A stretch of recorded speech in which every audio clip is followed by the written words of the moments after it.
Góðan daginn, ágætu vinir. Við erum alltaf að vera með allt saman rétt stillt. En við munum aldrei nákvæmlega hvernig það á að vera. En við lærum. Við erum fólki sem að gerum þó og við þurfum að skipuleggja þetta í hvers sinn. Það er ekki þannig. Við erum nefnilega fólki sem ekki gefst upp. Við erum í hulla við nánan. En við ætlum núna að glíma við eitt stykki æskumynd. Þess að maður segja já, æskumynd líklega verður á nú. En við sennilega höngum við árið 1966. Þá eins og önnur ár þá gerðist nú sitt hvað og það var mikil gróska í útgerð og togara. Togara sagan svona svolítið hallandi og virtist vera útleið en vegna þess að það snýrist allt þessa blessuðu síld og var maður svo sem inn í þessu en velti ekki hlutunum fyrir sér með þeim hætti á þeim tíma árið 1966 enda svolítið yngri en er í dag. Og með sýnina með öðrum hætti og auðvitað óþroskaðri. 66 þá er ég 12-13 ára á 13. ári eða ekki? Já, ég er á 13. ári. Og hjá 12 ára strák á 13. ári er nú svo lítil önnur hugsun uppi en er hjá sama manni þegar hann er kominn á 68 árin. Þannig það er ekki saman að jafna. En hvað það að þá vorum að ræða sömu mannesku sem að bara drottin hefur leyft að lifa og pæla í ýmsu og hér er hann í árinu 1966 að velta ýmsu fyrir sér sem þá var og hvar skal byrjað. Kannski við byrjum á því að taka mynd af görðum, fallum görðum. Í næsta nágrenni við mitt æskuheimili á Hellisgötunni var auðvitað skrúðgarðurinn sjálfur, Hellisgerði, og þó að kannski að menn á þessum árum alveg svo er líklega í dag væru vandvirkir með sína garða að það mátti víða finna mjög fallega garða. Garða sem að jafnvel ár eftir ár fengu verðlaun bæjarfélagsins fallegasta garðinn það og það ár. Ég veit ekki tíma allavega var þetta gert og það kann að vera að þetta sé ennþá siður sem að haldið er í að veita fegursta garðinum einhverja viðurkenningu og það er mjög gott framtak og ef að það er ekki lengur við lýði þá vil ég hvetja bara hafnfisk yfirvöldum að taka þetta upp aftur. Hún getur verið hvatning fyrir marga og það er allt í lagi að leggja mönnu sem eru svona iðnir við þetta og huga að sínum garði. Það er allt í lagi að veita þeim einhverja viðurkenningar. Maður veit aldrei hvernig þetta hvetur svo sem, en þetta hvetur allavega ekki mig því ekki lengur, að kannski gerði það einhvern tímann, en það er held ég alveg örugglega ekki lengur. En ég er ekki þú og þú ert ekki ég. Á Hellisgötunni sem sagt, fast við Reykjavíkurveginn, annað hús frá Reykjavíkurvegi, talið til vinstri, ef þú beygðir inn Hellisgötuna. Þar var garður og þar eru 3 hús. Einbýlishús, ekki stór hús, en einbýlishús samt. Og garðurinn við þessu hús, hann er svolítið niðurgrafinn. Og þannig háttaði til með þennan garð. Og þessi garður fékk oft verðlaun fyrir fegursta garðinn í Hafnarfirði. Ég man vel eftir þessum garði, ég man vel eftir manninu, fullorðnum manni, sýsla í garðinum, en sjálfur kom ég aldrei niður í hann þennan garð og nema bara það sem að sást frá götunni.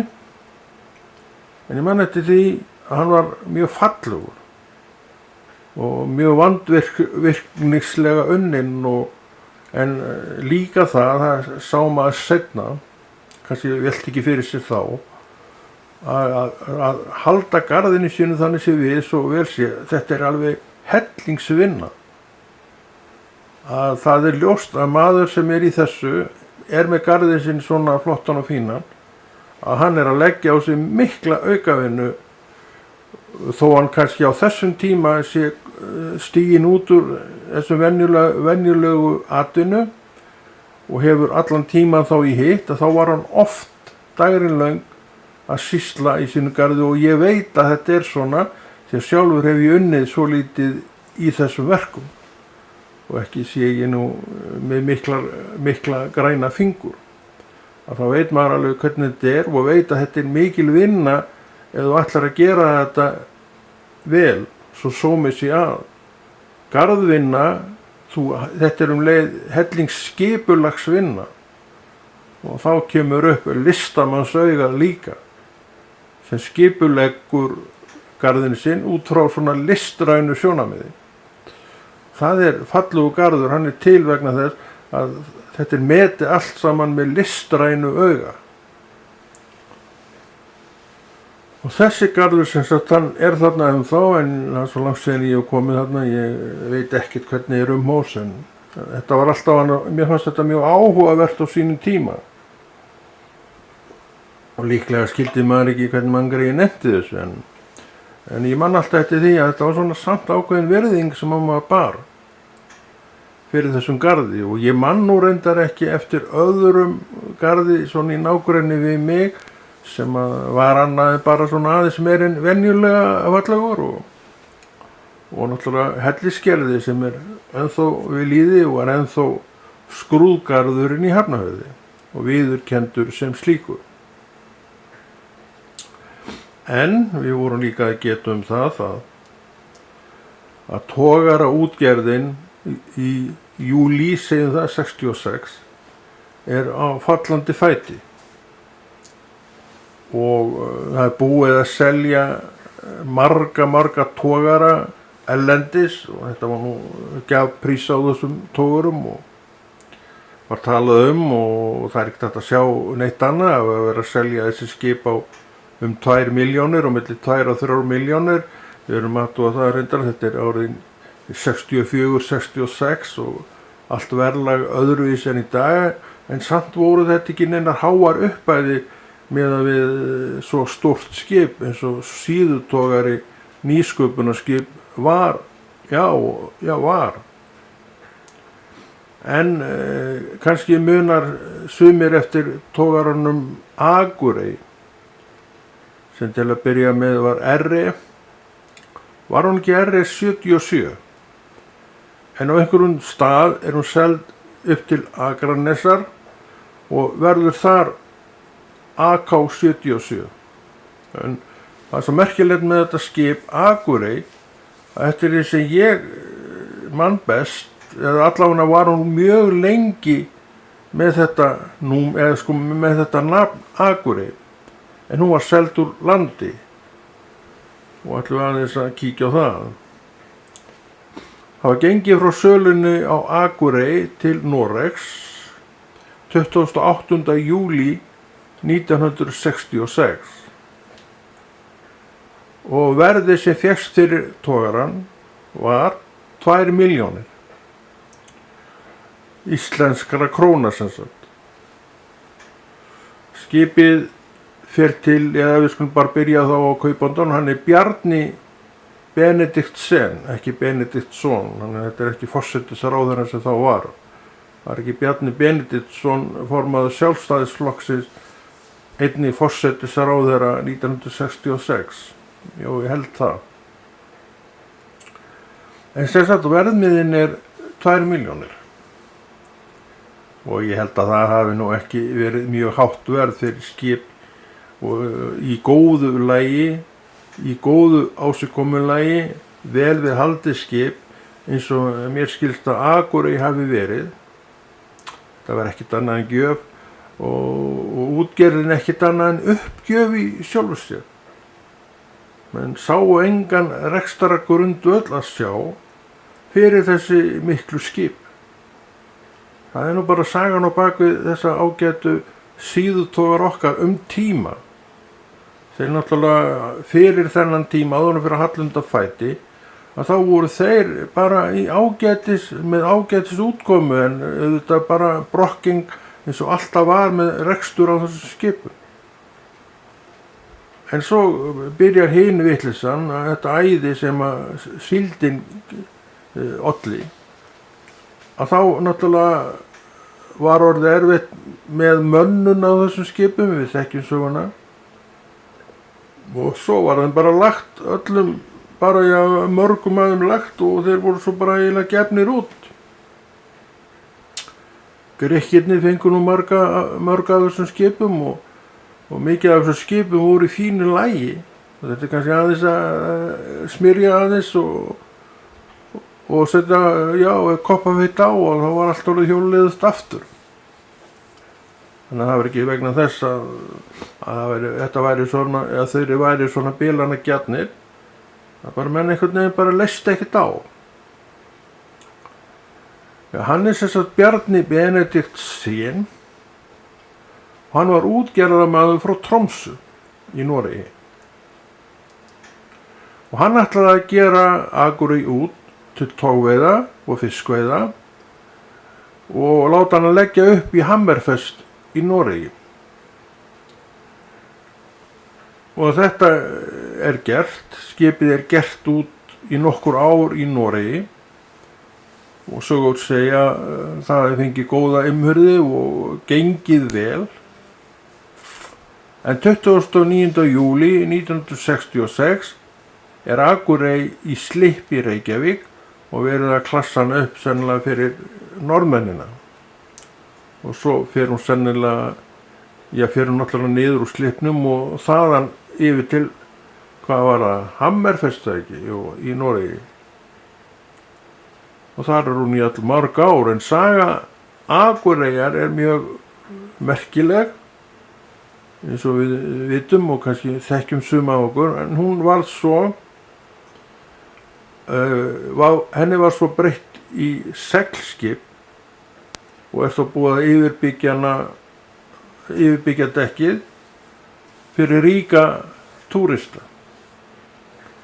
Þannig að þeir kannski hafa verið svolítið á undan sinni samtíð að gera svona beint út á túrisman, annars það ekkert nýtt fyrirbrigði að vera að gera út á túrisma, það hefur lengi verið. En þetta skip var sem sagt notað í það, byggt uppálega sem síðutogarinn Akurey RE-77 og gerður út frá Reykjavík í ykkur ár, flyst svo yfir til Akranes og fer þaðan til Hammerfest í Noregi. Og svo hún seld yfir til Kanada og þar held ég örugglega að skipinu sé breytt í þetta þriggjamastar seglskip sem var á einhverjum tímapunkti gert út fyrir ríka kalla og kellingar, veita og fallega. En svona ykkur að segja þá held ég að það hafi ekki gengið neitt sérstaklega vel með þessa útgerð á þessum forsöndum. Hver lengi skipið var í held nú reyndar að nú menn hafa reynd að tósast við þetta í einhver ár. Hvar skipið í dag, ég veit það ekki, en þetta náttúrulega mjög gamalt skip eða það ennþá í notkun og þannig að það má vel vera að það sé ekki lengur í drift, en ég bara veit það ekki.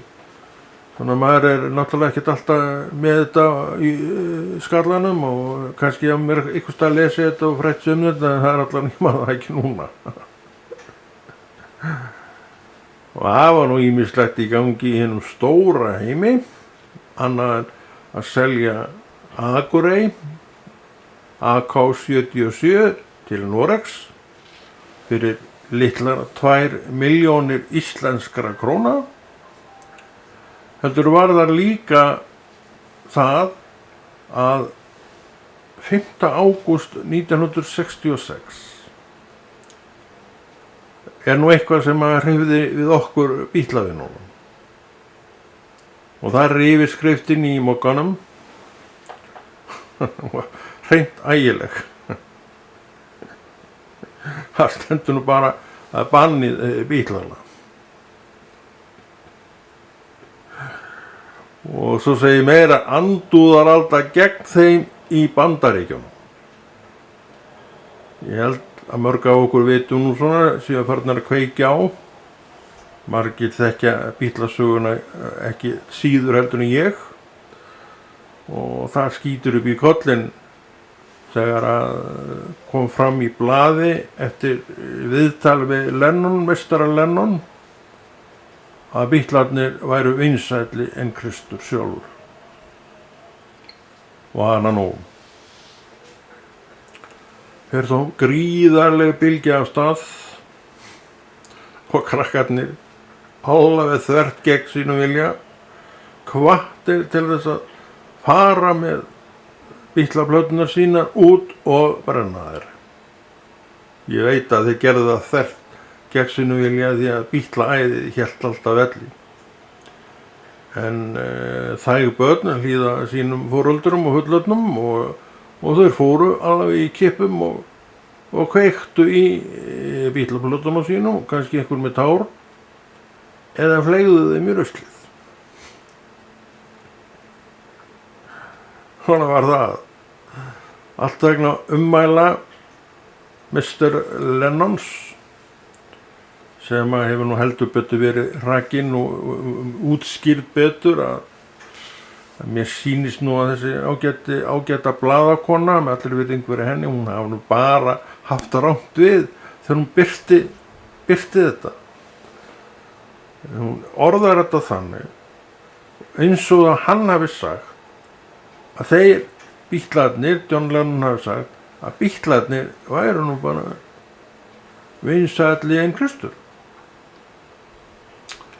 En miðað við allan atganginn þá svona má eiginlega segja það á þeim tíma svona strangt til tekið hafi Kristur ekki verið sátt skrifað og hann kannski var og bítlarnir teknir við. En þó ykkur sem vinsælli en Kristur í augum mín eða þín, þá er ekki þann með sagt að hann sé ekki það sem hann er og hann er það þetta. En þetta var nú vist ekki það sem hann meinti. En kannski var þetta klaufalega orða hjá honum og kannski var hægt að misskilja orðans með þeim hætti, en allavega kemur það út í þessari grein að eins og hann hafi verið með þessa hennar hroka, þannig að segja svona er náttúrulega ekkert annað en hroki, við getum alveg viðurkennt það. En þetta var bara ekki það sem að manngreið var að tala og það hefur verið rækilega skýrt út síðan og enginn maður í dag í raun með einhverja pælingar það að bítlarnir hafi talið sig vinsælli en Krist og svo vinsæll. Hvað merkir það? Ef ég er vinsælli en þú eða þú vinsælli en ég, gerir það eitthvað, ég meina breytir það eitthvað minni persónu? Ég er bara Conny og þú ert bara þú, kannski vinsælli en ég, og hvað með það? Bítlarnir vinsælli en Kristur, og hvað með það? Bítlarnir voru bítlarnir, Kristur er Kristur. Hann bara heldur sínum stað og þeir halda sínum stað. Þetta er ekkit keppni einhverja vinsældi. Það er nú eitt það lélegasta að miða við eru vinsældir, því að þær ganga í bylgjum. Það eru svona í dag, það eru orðnar öðruvísi á morgun. Við vinsældir er ekkert hægt að miða. Svo fyrir þetta hefur það rækilega verið útskýrt að það var ekkert verið að tala neitt þetta. En það fór mikil bylgja á stað sem segir okkur auðvitað bara það enn og aftur stærðina á þessu bítlaæði. að ég veit ekki alveg hvernig þetta var allavega svona í Bandaríkjunum, og eitthvað sem fer á stað í Bandaríkjunum hefur áhrif, því að Bandaríkin eru stór þjóð, og ef að Bandaríkin hrópar einni röddu, segjum það, sem ekki var nú kannski þarna, að þá þetta heyrist það út allan heim. Þannig að þetta hafði áhrif. En þó eitthvað hafi áhrif tíma, þá er ekki þar með sagt að áhrifin, þó það geti alveg gera verkum að þetta ýtist burtu. Við vitum að Bítlarnir ýttust ekkert í burtu. Þeir voru bara orðnir rótfastir og rótgrónir, og hverjir halda velli með betur en þeir? Ég bendiði mér á það, og það sveitir sem voru uppi á þeim tíma halda velli vegna þess að þeir teygja rætur sína inn í þetta umhverfi sem Bítlarnir sköpuðu. Þannig að þessar hljómsveitir sem að líka voru meðfram, eru það sem þeir eru í dag, margar eru nú mjög vel þekkta, vegna þess að þeir teygja rætur sína í þetta nafn Bítlarnir. En einhvern orðin 5. ágúst og eitthvað fram eftir árið 66 voru bannið Bítlana. Það ekki hægt að lægja þessu. Vitleysan sem getur gripið okkur þetta blessaða fólk, það ekkert eðlilegt. Á þessum árum kemur töluvert af nýjum bátum. Síldarbátum, vorum að tala togarar sem var seldur vegna allar þessu síldarbáta sem voru að koma. Og vildu allir vera á síldarbát eða síldarplani, og atvinnu svona ábyggilega verið vöntun og fólki víða annar staðar í atvinnugeiranum á meðan þessi síldaratgangur var, sem var nú svona stærstum hluta á sömurinn. Nú ég bara svona velta þessu fyrir mér, það getur vel verið að ekkert atvinni sem það verið, en ég veit það að ungt fólk, margt hvert, það fór á síldarplan, og margur ungur maðurinn, það voru nú allt kottungir menn, fóru á síldarbáta, og þeir fylgdust með síldarbátunum, þessir staðir, svo Hafnarfjörður og kannski meira og menna út all land, fylgdust með og voru margir hverjir á bryggjunni þegar þessi nýju bátar tóku að sigla inn. En svona ykkur að segja að þá varði ég ekki vitni að mörgum komum nýrra báta þegar þeir voru að koma inn, fánum skreittir.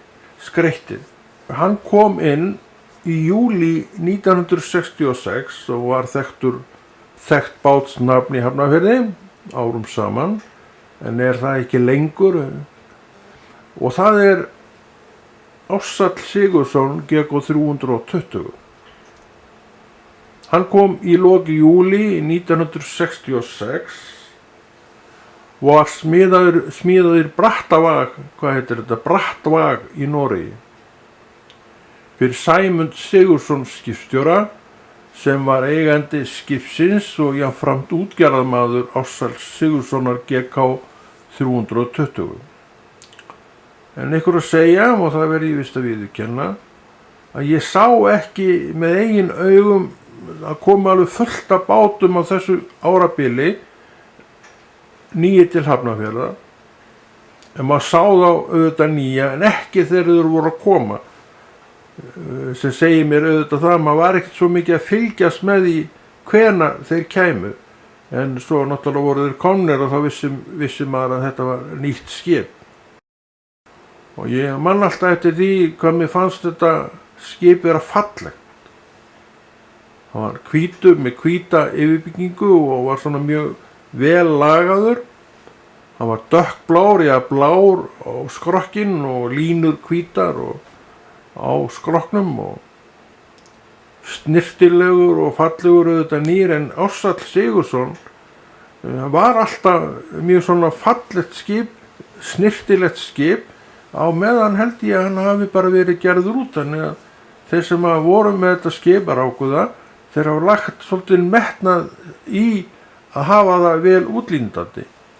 En það var allur gangur á því með þessi skip, hvernig þið litu út, og þetta fór svo litið mikið eftir bara yfirmönnunum borð, hvernig þeir vildu að skipi sitt liti út. Sumir lögðu meira upp úr því að hafa skipið hreint og fínt en aðrir. Enda á þessum árum, og kannski mann stætti því alveg eins og ég, voru þessi skip oft bara ómáluð og bara beinlínis ljót. Þetta kostar peninga að mála þessi skip, en hugsunin að láta þetta líta betur út, hana bara vantaði. Og það var svona sinn galli á þessum tíma. Og ef þú pælir í því, þá ertu nú líklega að sammála mér þarna. Já, þetta var sagan hann Ársæll Sigurðsson GK 320, sem lengi var gerður út frá Hafnarfirði, og Sæmundur Sigurðsson skipstjóri á honum allan tíð, og undan þessum var annar Ársæll Sigurðsson, og ég var að velta því fyrir mér, svona í minningunum minni mig að það skip hafi verið tréskip. En ég held, en ég þori ekki alveg að fullyrða það, ég man bara ekki hvernig, en ég held að það skip hafi verið tréskip. Og það gæti alveg hafa verið 120-130 tonna stærð. Það var til svolítið mikið af svona, mikið til af þessum 120-130 tonna trébátum.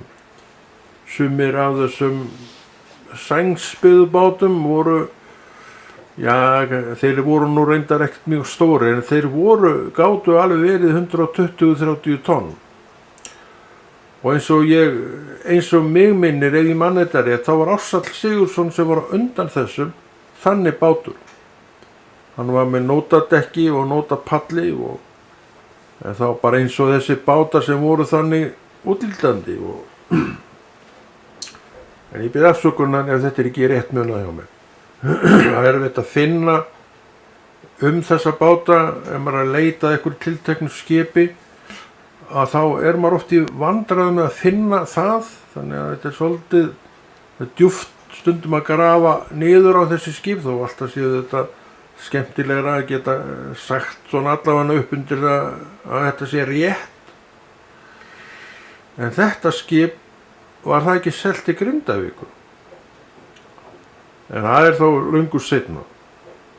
Í mörg ár var Ársæll Sigurðsson gerður út frá Hafnarfirði, og hann stundaði síldið eða hvað annað, og netaveiða líka á veturnar á vertíðunum, og það var nú oft þannig hjá þessum síldarbátum að þeir voru á síldveiðum þegar það allt saman var uppi, og það var mest á vorum og sumurum, og svo fóru þeir á netavertíðir eftir áramót. Þetta var svona þessi fasta rúta.